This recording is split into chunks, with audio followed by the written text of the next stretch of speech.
Good afternoon, everyone. My name is Jonathan Barrett, and I'll be your host today. Thank you so much for coming. Thanks for those that are on the live stream today as well. We live in dynamic times. Never before has our generation been so assaulted by the images from the media, stories from the internet that seem to touch a nerve in us personally. Seems like every week, whether you are black or white, straight or gay, from a rich background or a poor background, there's a story that elicits a reaction in us. But there is hope.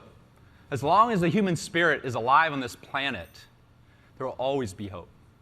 We only have to think of names like Mahatma Gandhi, or Mother Teresa, now Saint Teresa, Anne Frank, or Martin Luther King, to know that it just takes a single passionate individual who has the courage to risk it all to bring light into this world. If you would, picture one of their iconic faces in your mind right now. Just take a moment. Bring one to mind. What do you notice inside? Is it courage, inspiration, love? Before them, there have been numerous beacons of change that have walked from all walks of life. Milarepa was a Tibetan monk who was very revengeful in his youth, but then he became one of Tibet's most loved and cherished figures of history. St. Francis of Assisi was a rich, disillusioned young man who left it all to pursue a life of compassion and generosity towards everyone. The Prophet Muhammad was also born into a noble family and grew up to be rich, but then turned contemplative. What these three individuals have in common is they all had the courage to do the inner work first before they brought outer change. Let's stop there for a minute. Speaking of inner work, how many of you might have had a little twinge of emotion when I said one of these names? Why? Well, these names, these last three ones, are associated with world religions. And some of these religions have been associated with violence. We're not talking about religion today. We're not talking about spirituality today. You can all breathe a sigh of relief. We are talking about taking a moment to reflect on the times that we live in and what they require of us. What they require of us as individuals and what they require of us as a company, one of the most influential companies on the planet. If you felt a twinge of emotion when I mentioned one of these names or even the word religion, that's normal. If you feel outraged by the things you see on TV or read in the newspaper, that's normal. If you have passionate feelings about the election that's coming up in a month, that's normal. In fact, if you don't have some of those passionate feelings, I'd say that's not normal. However, we have to learn to deal with these emotions. We have to learn to find ways to integrate our thoughts and our emotions more constructively so we can more skillfully navigate these dynamic times so we can have impact. Today, we hope to give you both the permission and the tools to do just that. Sadhguru is a realized yogi and mystic. He's a man whose passion spills into everything he touches, including, I learned yesterday, golf.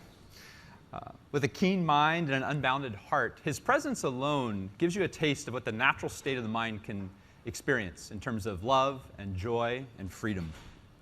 Sadhguru's vision to transform the world has been unfolding over the last 30 years. The Isha Foundation, which he started, has numerous programs to promote inclusive culture and establish global harmony. Named one of India's most 50 influential individuals, he has deeply touched the lives of millions worldwide. He's spoken at forums like the United Nations and humble villages throughout India. He's equally known for his transformational yoga programs as well as his large-scale social projects. The projects address things like quality education for the poor, environmental stewardship, holistic health, peace, and well-being. Sadhguru says, "Joy is our nature, misery our own making." This is a provocative statement that he addresses in his new book, Inner Engineering, A Yogi's Guide to Joy, which there'll be a few copies for sale in the back. Sadhguru?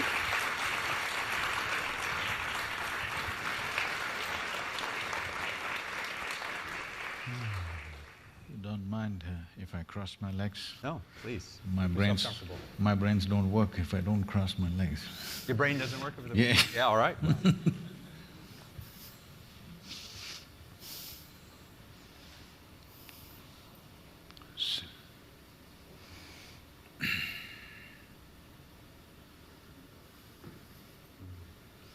Thank you so much for joining us today, Sadhguru. I think the audience is very interested in what you have to say. I guess to start, they define inclusive consciousness. I'd love to hear your thoughts on...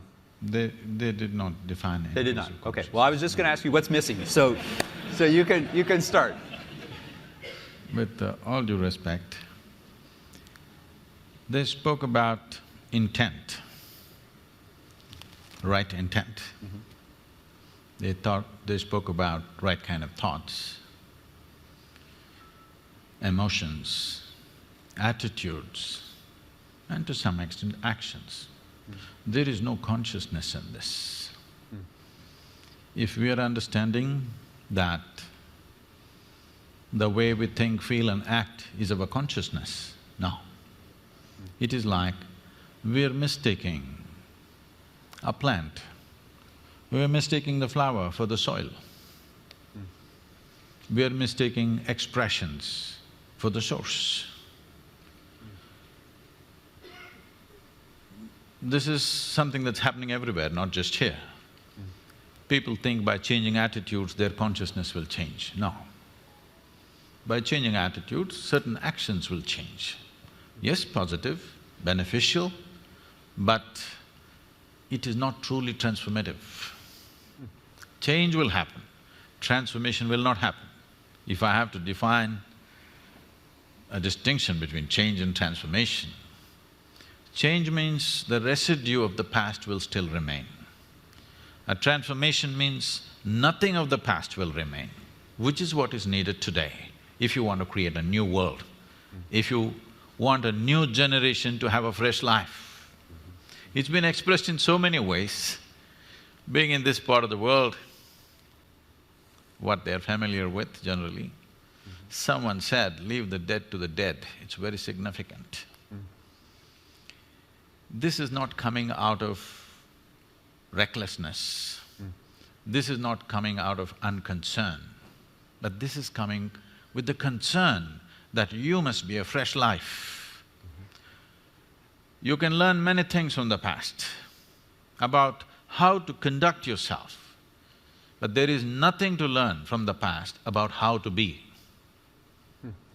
Because you are a complete life by yourself. You don't have to learn how to be a life from the past. Maybe you have to learn how to be a good engineer. Maybe you have to learn how to be something else in the society from the past, but you don't have to learn how to be a life from the past, because past has nothing to do with this. This is a fresh life and this is a complete life.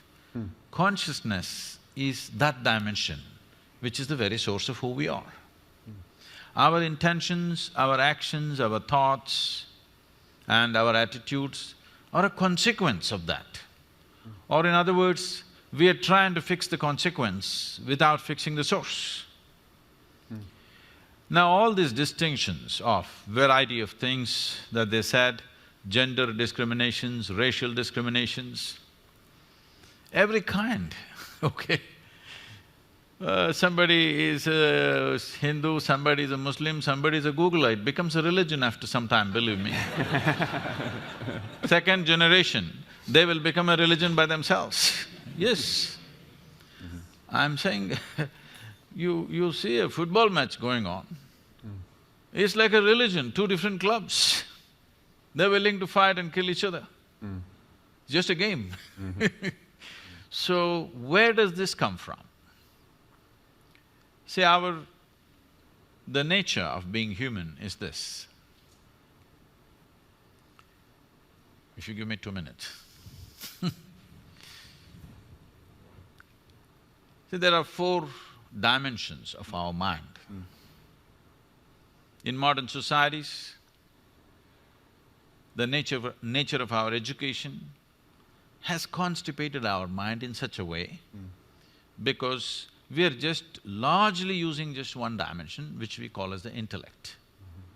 The other dimensions of mind, if I have to use Indian terminology, it means buddhi, ahankara, manas and chitta. What buddhi means is the intellect. You do what you want. The nature of the intellect is to slice things open and see. If you leave the world in the hands of your intellect will chop it into a million pieces and will want to chop it into further micro pieces and want to chop it into further micro pieces depending upon how sharp your intellect is. The sharper your intellect, the more you dissect the world. You cannot stop it because that is the nature of the intellect and it's good. So you must apply intellect only to know the material aspects of life. You can't know life this way. Jay, if I want to know you, can I dissect you? No.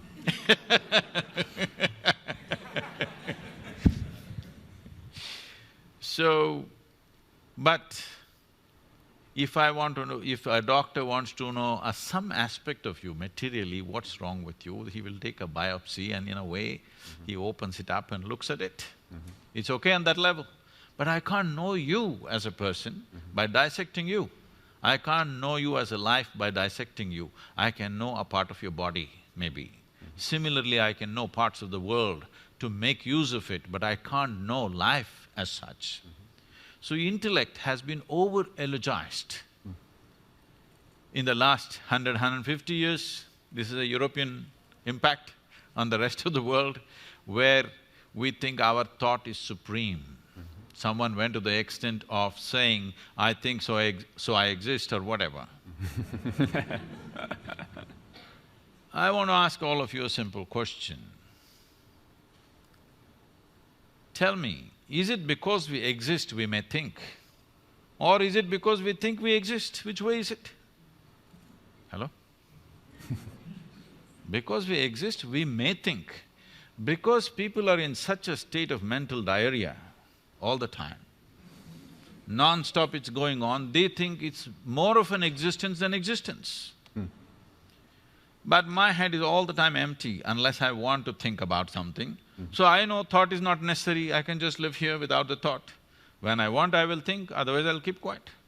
Just like my hand, if I want, I use it, otherwise I keep it here.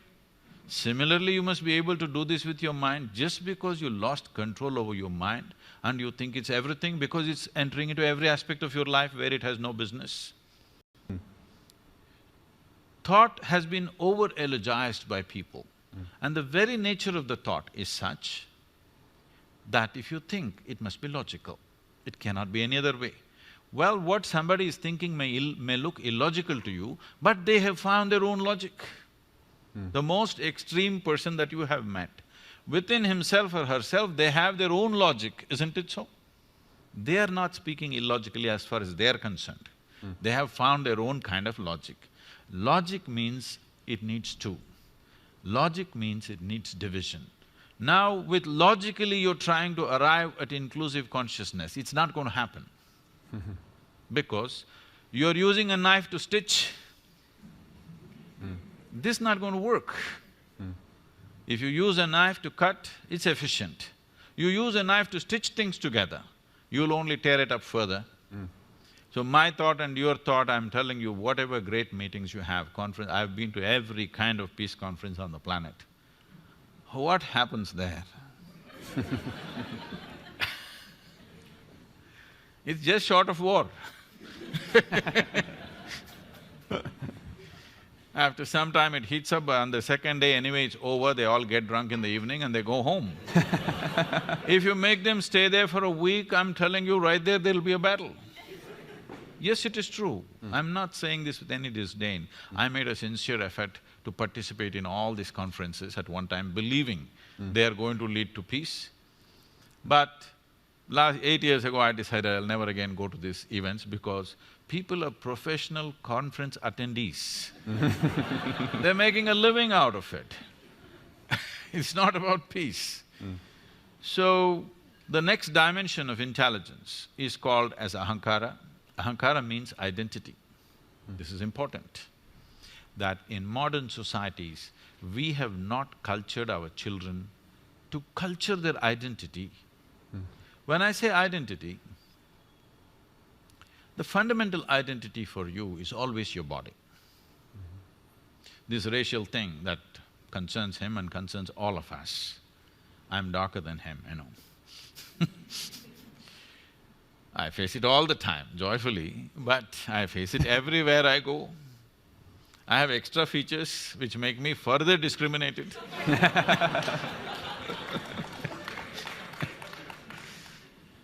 But our first identity is with the body. When we identified with the body, the color of the skin also becomes part of it. Why do we identify with the body? Because our experience is limited to this. If you say me, you mean this, isn't it? Because your experience of life is limited to this, naturally you're identified with this and this is you and this is how you look. Somebody looks so different, whether in gender or because of race or because of maybe just fashion. Who knows what makes them different? But suddenly, this is me, that's you, it's established. But we sit here in this hall, whatever the color of our skin, whatever our religion, whatever our gender, we are inhaling and exhaling the same air. But we have no issue. Body has no problem. But the identity has a problem. You're identified with something. We have not cultured our children right from an early age that your identity should be universal.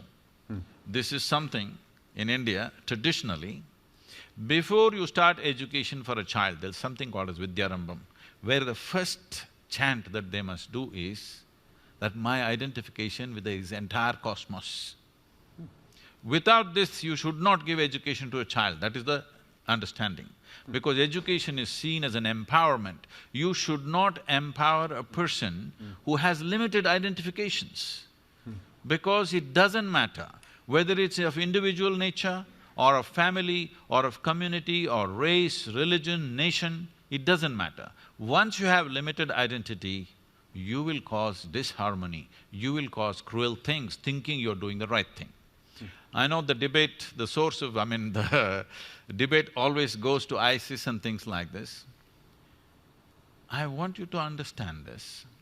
These people, looking at their actions, you may be sitting here, I know I'm getting into a minefield. Sitting here, all of us think these are horrible people. But you must understand this, they believe they are doing the greatest thing that a human being can do.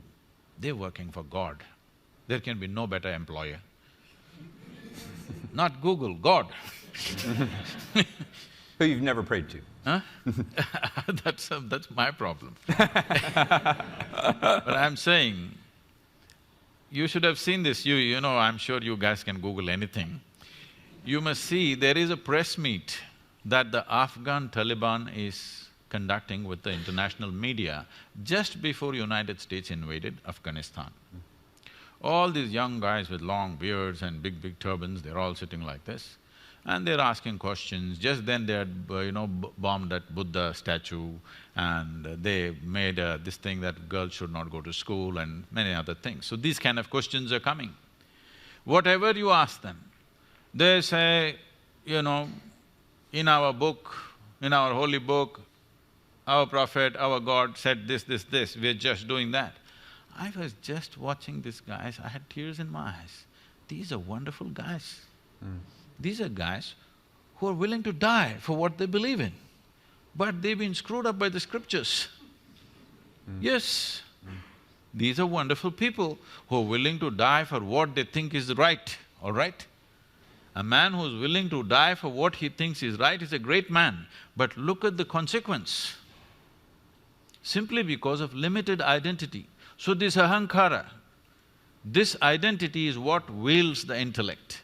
If you hold the right identity, from an early age, if it's brought into us that your identity is with the entire cosmos, because nothing happens here without everything's involvement in you.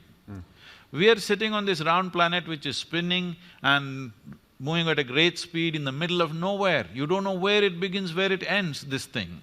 And look at us sitting here and talking. How many forces in the existence are keeping you and me in place on this chair? So there is no way we can exist without the involvement of all this. But talking about this intellectually is not going to help, because if you try to understand intellectually, you're using a knife, further you will divide. So there is another dimension of intelligence within you which can make you come to an experience of this. The next dimension of intelligence is called as manas.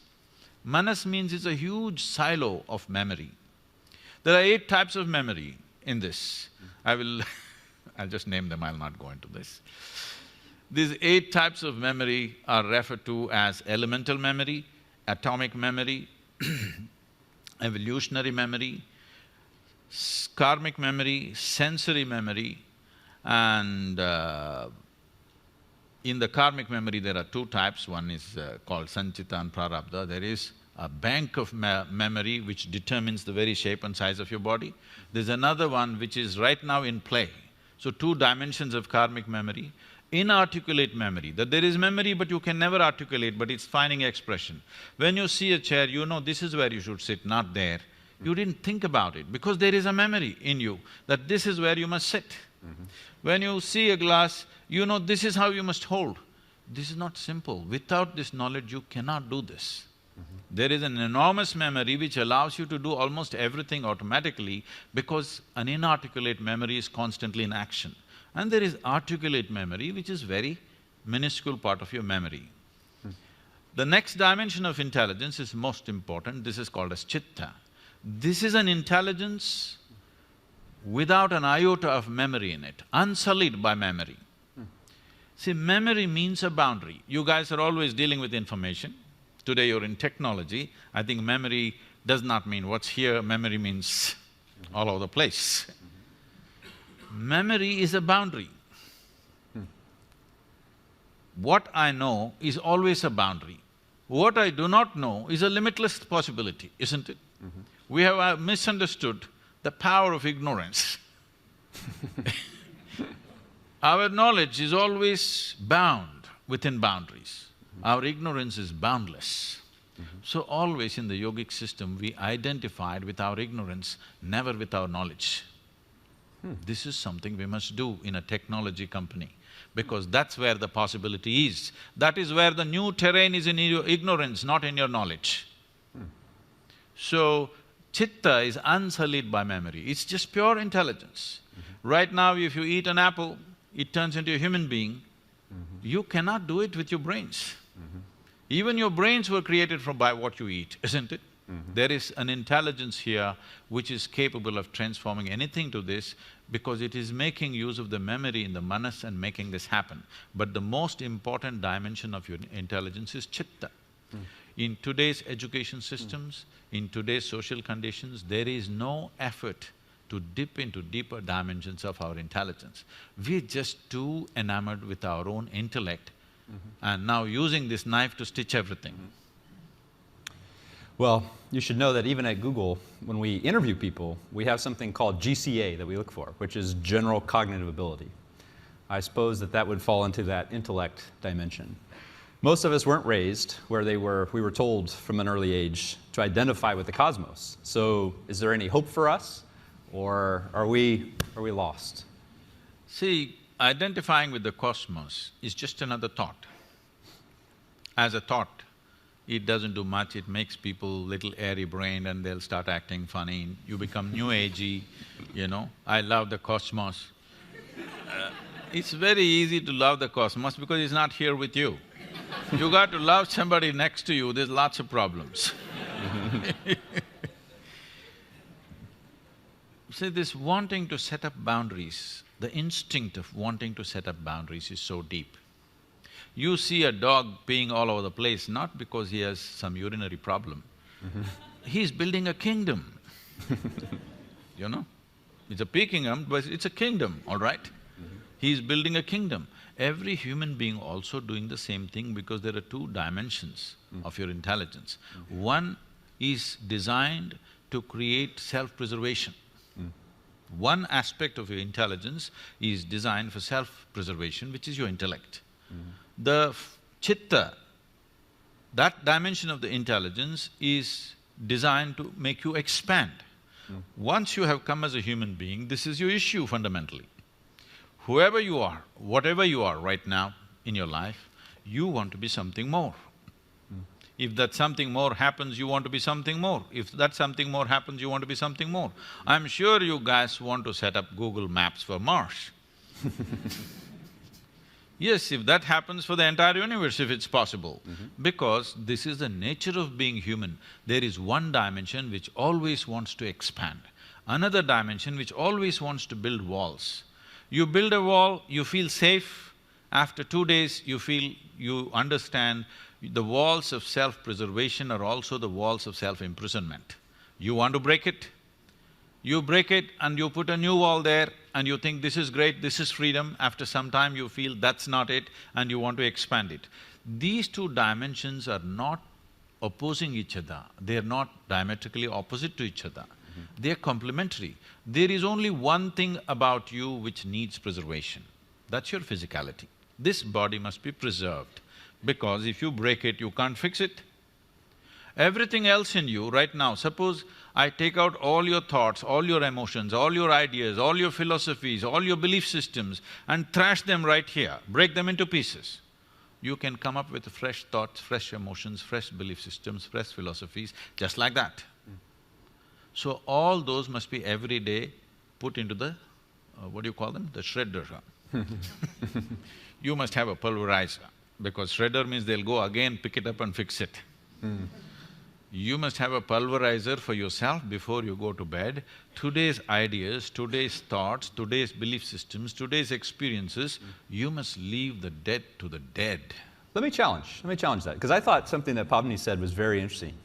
And she said almost the wound becomes the healer, or sometimes you hear the wounded become the healer. So you can take some of that. Can't you not transform some of those things that have been difficult and use that energy, use your intellect to do something for good? See, the experience of life can cause two things. All this is nice when small things happen. When really major things happen to you, the wounds are so big for people, they don't heal in a lifetime, many of them, okay? So, the choice is just this, the experience of life, whatever happens to us, you can either make it into a wound or into wisdom. You can either become wise or you can become wounded. If you become wise, you will become a solution. If you become wounded, you will also become one more problem. It's a choice we have.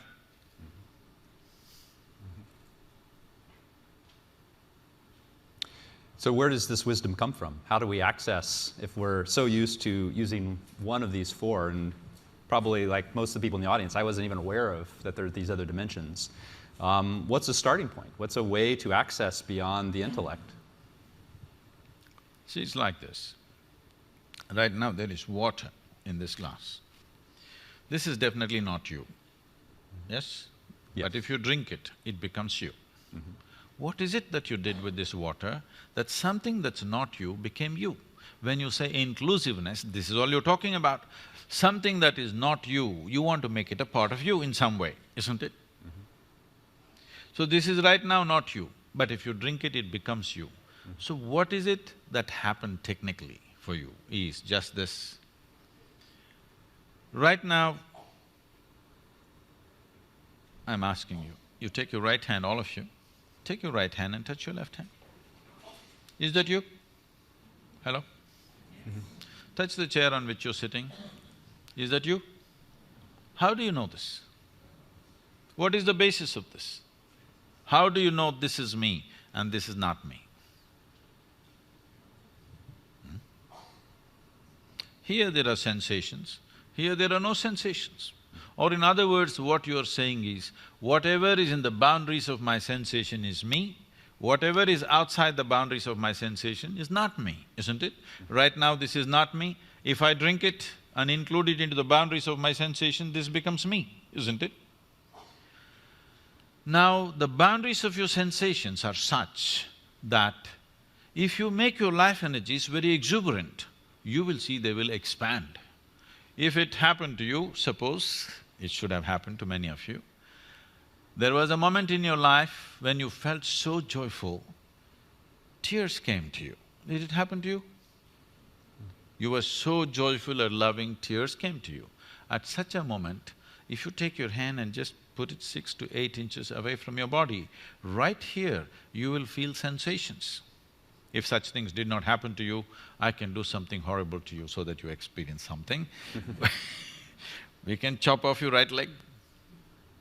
If you chop off your right leg, the leg is gone, but still the sensory leg may remain intact for a period of time.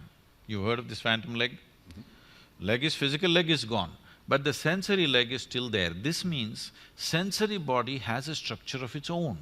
If your energies become very vibrant and exuberant within you, your sensory body all expands. Whatever… suppose my sensory body became as big as this, now you become a part of me in my experience. If it became as big as this hall, all these people become a part of me in my experience, because my sensory body has stretched. We can do a small experiment. You okay to be a guinea? Hello? Yeah. What we will do is, with your eyes closed you have to do this, but right now observe me. What you do is, with your eyes closed, just rub this briskly like this for 2 minutes, let me say, 1 minute, and briskly.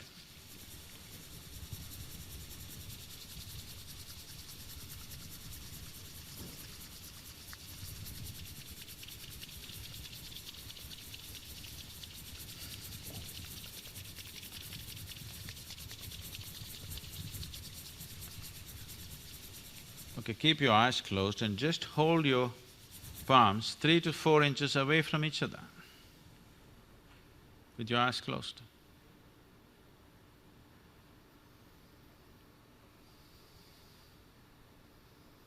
Something happening between your hands?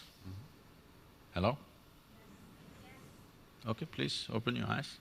So just a little bit of rubbing, you didn't do it for a minute either, just 20 seconds. You rub it and suddenly something happening between these two hands, simply because of vigorous movement, the sensory body has expanded. You can feel something happening right here. You know why people are rubbing each other all the time? It's an effort to include someone who is not a part of you as yourself. If this happens, if this happens in a very basic physical level, we call this sexuality. If it happens emotionally, we call this love. If it happens mentally, it gets labeled as greed and ambition and conquest. If it happens on the level of your sensory body, we call this yoga. Now, yoga means union. Union does not mean you caused the union. Anyway, it is happening as one. You allowed yourself to experience it. That means the walls of self-preservation you loosened up a little bit, that's all. Why you want somebody close to you, why you want a loved one in your life is, somewhere you want to loosen the walls of self-preservation where you don't have to worry about protecting yourself. Suddenly you feel one with them. And once you feel one with them, in some way you want to be in touch with them because you're trying to loosen up your sensory body in such a way that you can experience that which is not a part of you as a part of yourself. Now, this need not limit it to be one person or anything like that. This need not be biologically connected. If you can sit here with your life energies at its peak of exuberance, you will experience the whole universe as yourself. Then we say you're a yogi. And you had that experience 34 years ago. You talked about it a little bit yesterday. I'm just curious, for those of us that haven't had a peak experience where we've had this sense of union, what advice, what step would you take if we are at that place where we think, all right, I'm willing to try this out. I'm a skeptic. Don't know what the sensory body is. I had a little taste of it here. What would be the next step if we wanted to try for ourselves? See, let's describe what is being a skeptic. Being a skeptic means you don't believe anything unless it truly makes sense to you. Most people are just downright suspicious. but they think they're skeptics. No, they're not, they don't qualify as skeptics. They're just suspicious about everything. This comes from a certain fear within you that everything around you can be wrong. Suspicion means you made a conclusion about something that you do not know. Believing something positively or believing something negatively is not different. They're the same things. You believe something that you do not know. If you… skeptic means, whatever I do not know, I do not know. I don't assume things in my life. What I know, I know. I think everybody should come to this much sense and straightness in our life that what I know, I know. What I do not know, I do not know. It's perfectly fine. I do not know, it's a tremendous possibility. Only if you see I do not know, the longing to know, seeking to know, and the possibility of knowing arises. So if you are a skeptic, you are an ideal candidate. If you're a believer, we have to make you, debrief you because… Get the shredder out. because you assume too many things that you do not know. You know the geography of heaven, though you can't operate the local Google map. Well, good. Well, we'll be taking questions, so be thinking about the question you might want to have. I think, one more question I want to ask is, how do we… we've been talking about some things that are very big. I think they're promising, but yet think about the conversation we had earlier. And how do we tie these two things together? How do they relate in your mind? Those of you who are interested, because right now we must understand this, your intellect needs data to function. Yes or no? Yes. Hello? Without data, your intellect is useless. It needs data, that's why you guys are in the business. Everybody knows everything in the universe right now not because they went there and saw it, because they Googled it up. Because intellect feels stupid without data.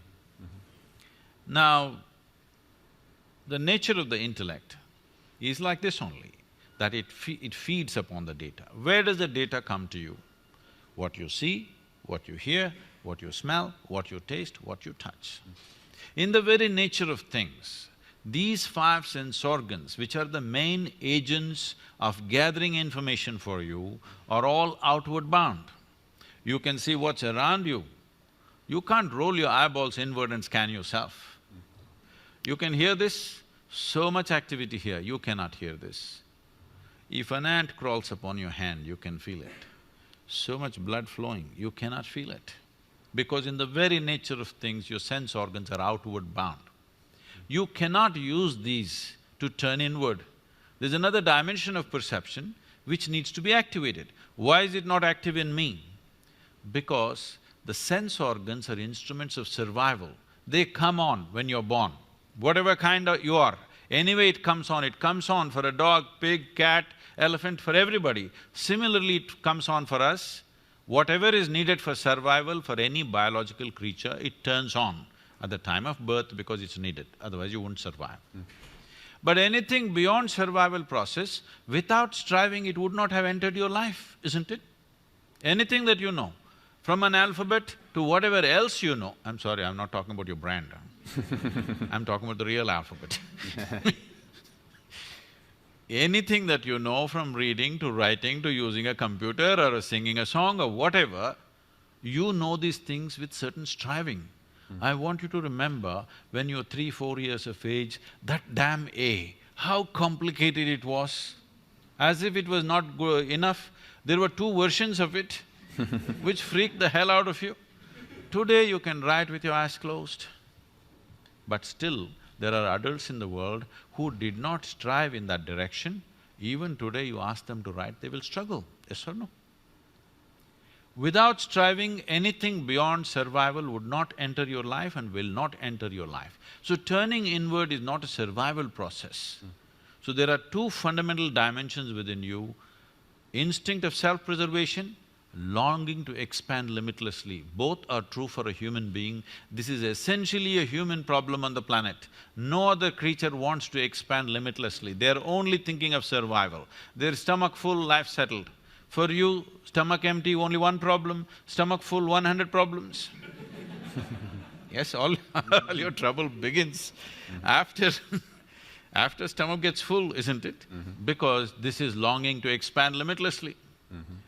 In the evolutionary process, we can say this.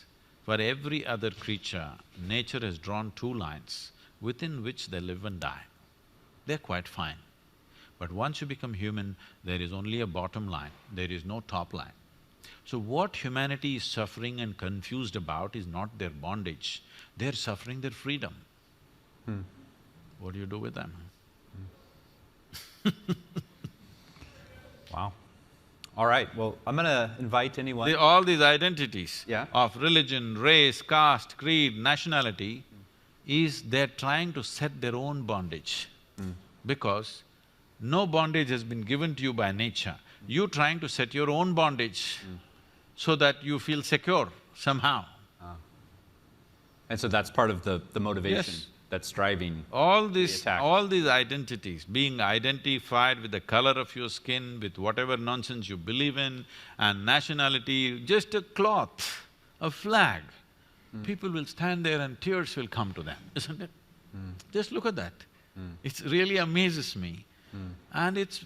on one level it's beautiful, on another level it's super ugly, that you get identified with all these kind of things. People can get identified with a symbol, with a word, with just about anything, all right? So you're trying to create some artificial boundary of your own. Once you create this boundary and you have another boundary, I have my boundary, when they meet, we clash.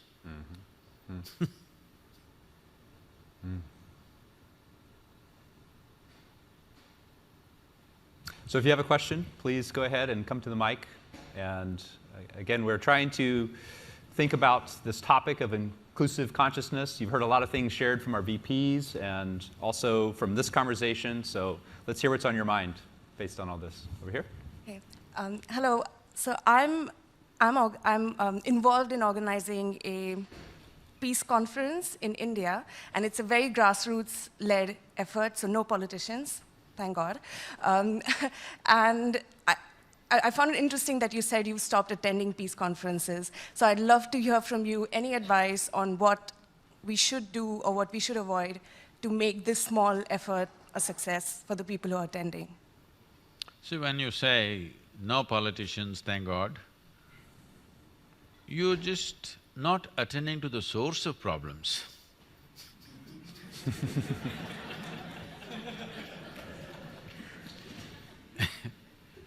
Politicians are not another breed of people. A democratic society means tomorrow you may become the president of this nation, that's what it means, yes?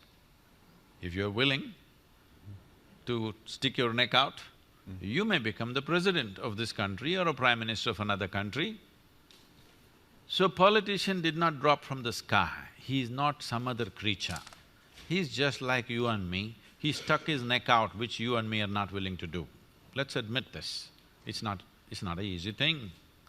It's easy to sit down and comment, but it's not an easy thing to try to run a nation. It's complex, believe me. So, you must have politicians, but you must have an atmosphere where it's not political in nature, where they will also let their hair down and talk like common citizens or human beings, but without them, what are you going to change? So peace conferences, if it's just an entertainment, you can gather your friends and have a peace conference. But if you want peace on the planet, the most important politicians, the most powerful politicians in this world must be there. Only then there is a possibility of peace, isn't it? Otherwise, it's just entertainment. I'll tell you, I was in a very important peace conference. There were 42 Nobel laureates. Each one of them pulling out 10, 20, one of them 44, 45 pages of printed sheets without even looking up at anybody, just went on reading their speeches from morning to evening. And slowly the hall was becoming peaceful.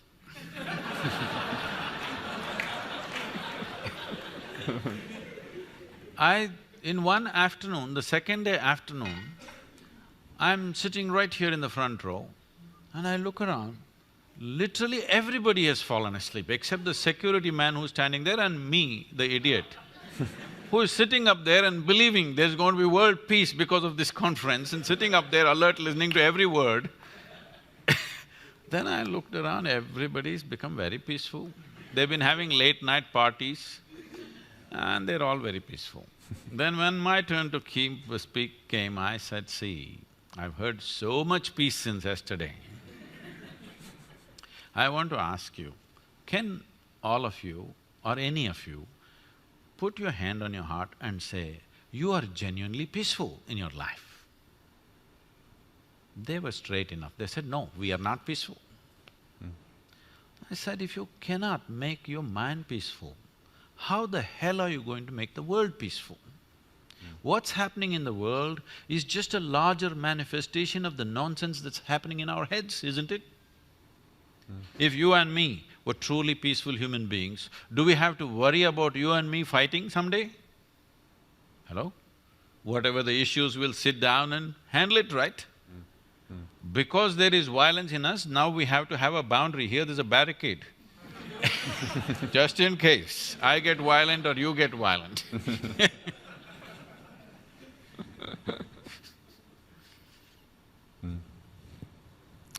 How about from this side? Over there?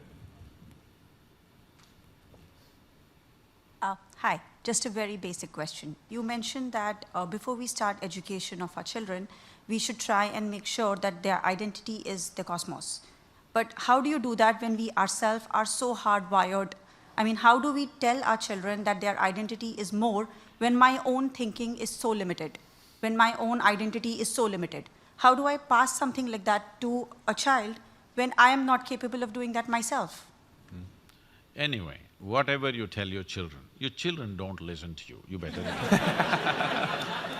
If you have them on the way, I'm telling you, forewarning you, they don't listen to a damn thing that you say. But they observe you. They pick up things from the way you're behaving. If you don't show that in your life, your teachings will be hated after some time. Yes, see, this is most unfortunate. I just see this happening to so many people. When they have a child, these parents, they did everything possible to the child, they thought this is their life. Not just changing diapers, so many things, everything possible. They thought they're living for this person. As this person becomes bigger, and in their over-concern about how this child should be, trying to teach him the best things in the universe, which is not true in their lives, slowly you see by the time he becomes a teenager, he avoids them. If he wants to share something, if he wants to listen to some sense, he goes to his friends, never to his parents. Not everybody, I'm saying, but largely it is happening. Because they don't make sense. They talk things that doesn't make sense. People ask me, keep asking me, Sadhguru, how did you become like this? What is the sadhana you did? You just played your life and you're like this. This is all I did.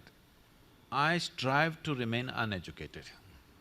It's not easy, believe me. From the day you're born, just everybody around you is trying to teach you something that did not work in their life. You can clearly see it's not worked in their life, because if it had worked, they should have been joyful and ecstatic. It's not worked, they've become long-faced, but they're teaching you all kinds of best things, love the universe. It's not going to work. You don't have to say a word. I will tell you. Is it okay? I can share something. Sure. I brought up my girl alone. At the age of 7, she lost her mother. So, one rule I put, she's been traveling with me since she's 4.5 years of age, okay? I'm sorry, since she's 4.5 months, not years. 4.5, I sent her to school. With little infant, she traveled with me. And I made one rule wherever I went, always stayed with many families all over the country. I always told everybody, never teach her anything. No ABC, no 1, 2, 3, no rhyme, no nonsense. I don't want anybody to teach her anything. People thought, this is strange, what Sadhguru is doing. I said, just leave her. By the time she was 18 months, she was speaking 3 languages fluently because nobody messed with her. And she grew up joyfully, went to school, everything. At the age of 13, something she was disturbed at school and she came back home, and one day she said, "You're teaching everybody so many things, you're not telling me anything." I said, "Well, I don't do anything unsolicited." I've been waiting, it's all right, now you come. There's only one thing you need to know. I said, "Never look up to anybody." She looked at me, "What about you?" kind of thing in her face. I said, "Not even me. Never look up to anybody, never look down on anybody. That's all you have to do with life. Never look up to anything or anybody, never look down on anything or anybody. Suddenly, you will see life just the way it is. Right now, something is high, something is low, something is God, something is devil, something is virtue, something is sin. You divided the universe in a million different ways and then you're trying to fix it, it's not going to work. The instrument which broke the world into pieces is your intellect. With that you're trying to fix everything. It's not going to work. Now, this racism thing, it's disastrous that in 21st century, every day there's a shooting. I think this has been happening all the time, only now because of cell phones and Facebook, it's out there and everybody knows. I think it's been happening right through, all right? At one time it was happening legally, now it's been happening illegally. Now, this kind of things are happening because we are using our intellect to fix the problem. You're using a knife to stitch, this is not going to work. You just live that way. Whichever way you live, your children will grasp it and they'll make a sense out of that in their own way. And maybe they'll fall this way or that way because you are not the only influence upon them. You better know that you're going to be a mother, you must know this, you are not the only influence. There are all kinds of people and there's Google.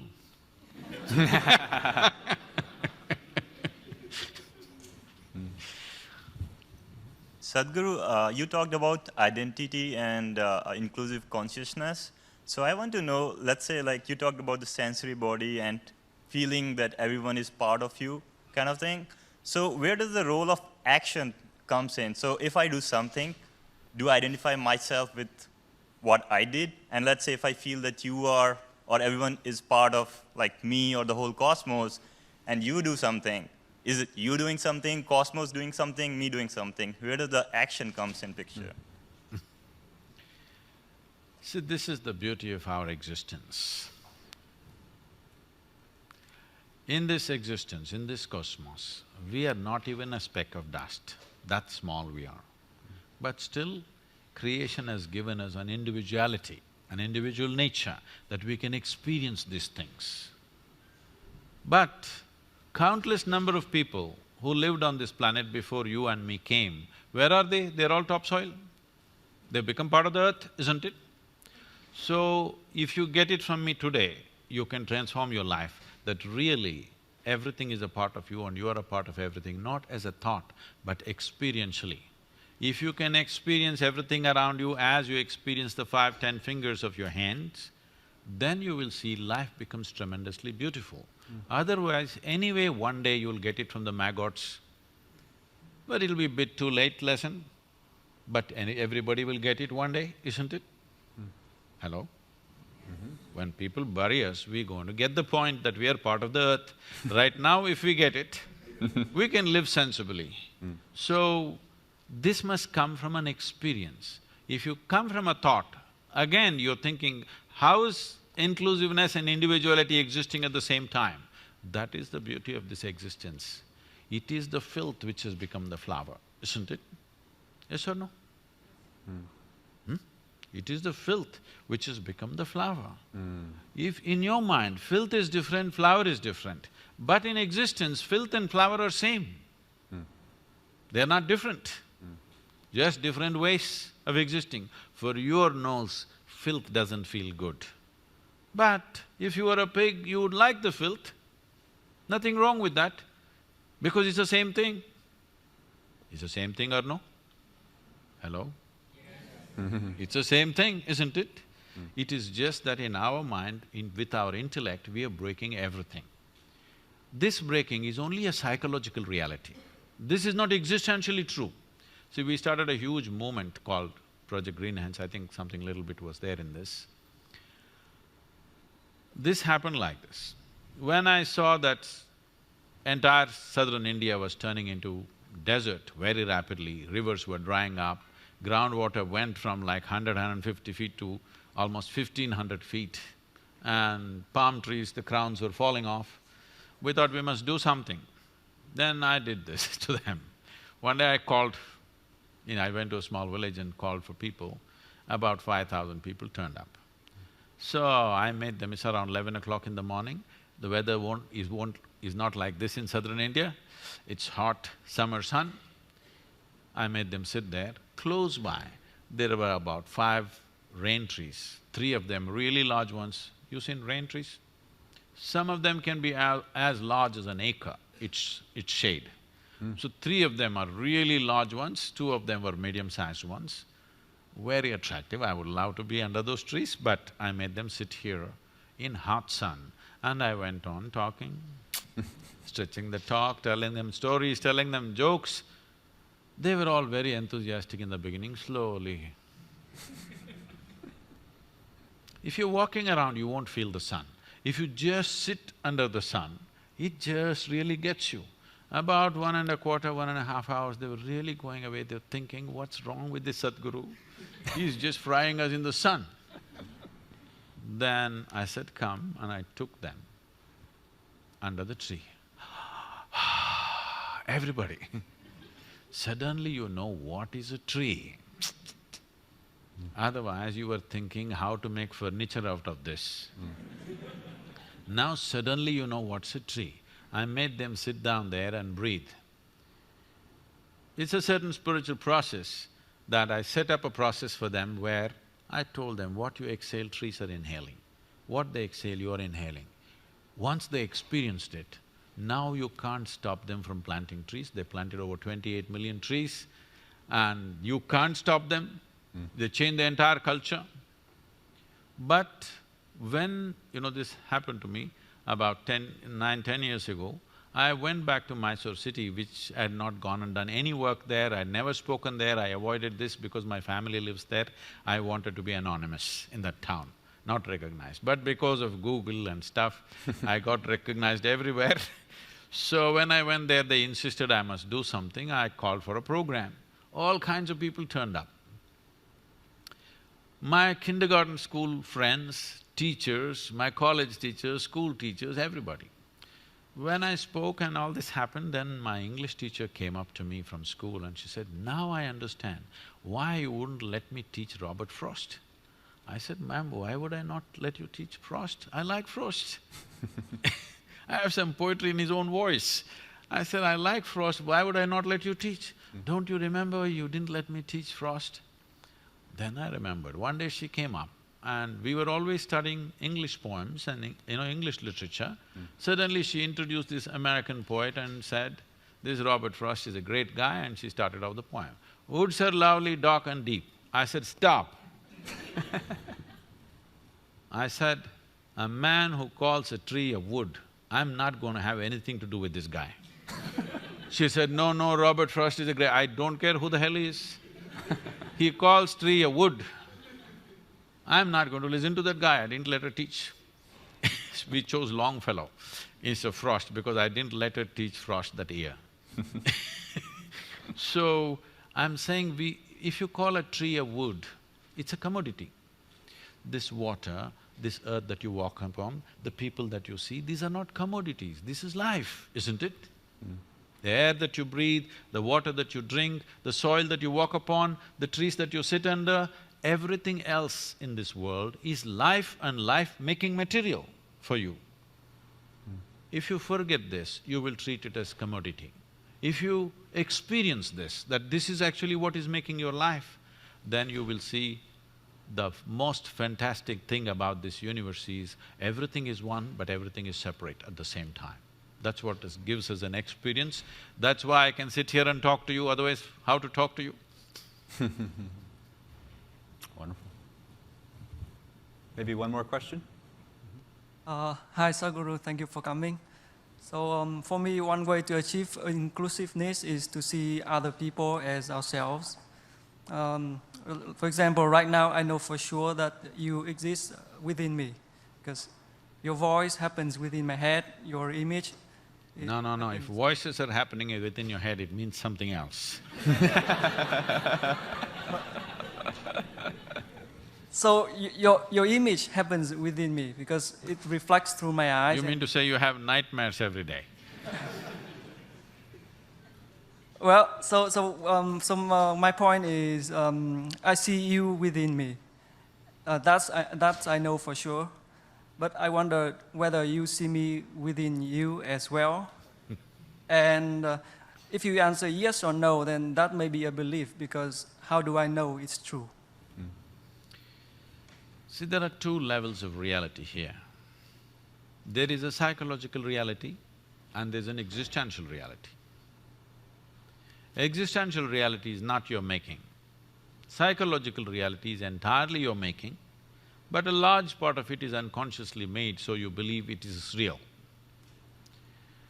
Whatever is true in your psychological reality may have some social relevance, but has no existential relevance.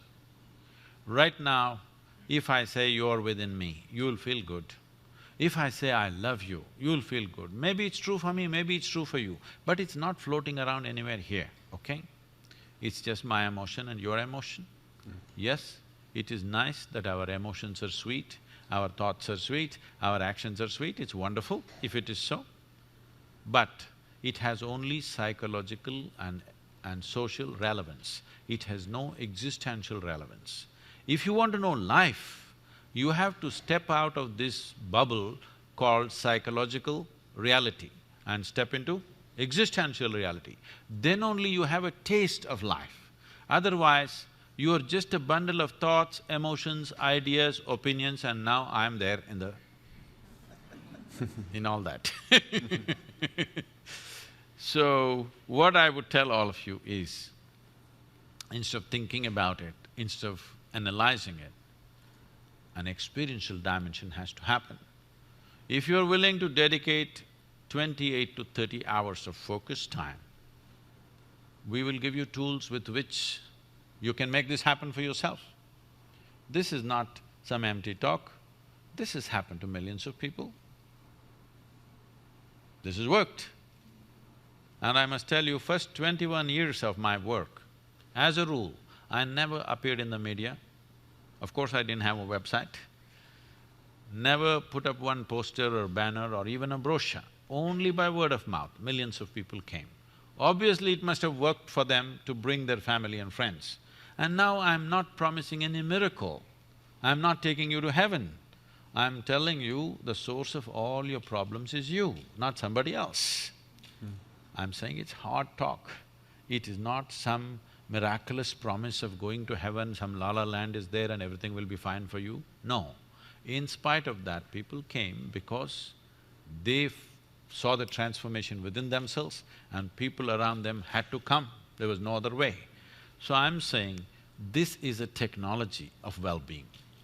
We are handling our external well-being in a scientific way through many means of technology. Why is it that we are so crippled when it comes to our interiority? We are trying to handle it through our emotions, we are trying to handle it through our philosophies, we are trying to handle it through our ideologies and belief systems. No, it's time you approach this human mechanism in a scientific manner. How to make this into a full-fledged possibility? See, every life in this world is only trying to become a full-fledged life. Whether it's a worm or an insect or a bird or an animal or a tree, all they're striving for is to become full-fledged. But we know what is a full-fledged worm, we know what is a full-fledged insect, we know what is full-fledged everything, but we do not know what is a full-fledged human being, because even if I make you the king or queen of this planet tomorrow, still you will aspire for the stars. Because there is something within you which is longing to become infinite. If you're longing for infinite, you can't go about conquering space, it's not going to get you there. The finiteness to you has come to you only because your identification with your physicality. because the nature of physicality is a defined boundary. Without a defined boundary, there is no physical nature. But is it true that this physical body you slowly accumulated? Is it true? Or were you born like this? You accumulated this? What you accumulate can be yours. It can never ever be you. Or in other words, you are living your life without experiencing the life that you are even for a moment. Your entire involvement is with your physiology and psychology.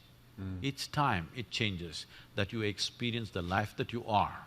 This life that you are doesn't come with boundaries. It's only the body. It is boundaries and you must stick to the boundaries. It's very important, don't expand it too much. Thank you very much. Thank you so much, Sadhguru. Thank you. Thank you all.